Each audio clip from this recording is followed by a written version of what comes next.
My father, late Narjan Singh, son of Labu Singh, they were originally from Bilga, Jalandhar Doaba, also one of the forgotten Sikhs who was in fact tempted or lured to work in the Siam-Burma railway line. He was very young and vibrant, quite resilient, quite a lean chap, and the Japanese spotted him and took him with him.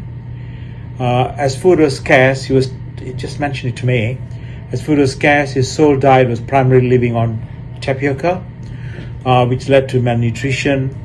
He also told me that the Japanese were particularly cruel towards the Chinese and inflicted grave atrocities to them. It was painful for him to witness some of the flagrant atrocities and committed by the Japanese, and it was traumatic for him.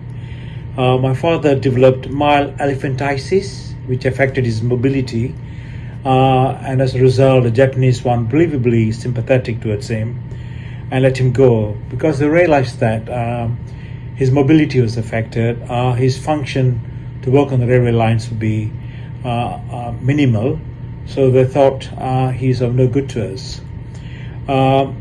He didn't go into much details with me. He left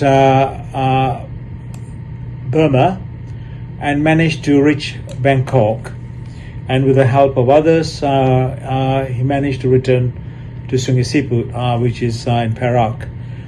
His journey was rather arduous, a difficult one with many near misses, and nearly sort of died from starvation and hunger, and he lost considerable weight. However, he was one of the fortunate ones who did not suffer cruelty from them, but lived in terrible conditions, which had bad sanitation, overcrowding, malaria, cholera, dysentery was rife. His narratives were quite heart-wrenching and very sad, which made me recoil in horror and disgust. It is beyond human imagination that more than 12,000 Allied POWs and tens of thousands of forced laborers perished during its construction. I thought I shared this with you, and in fact, if my father was still alive, I would have spoken to him about it.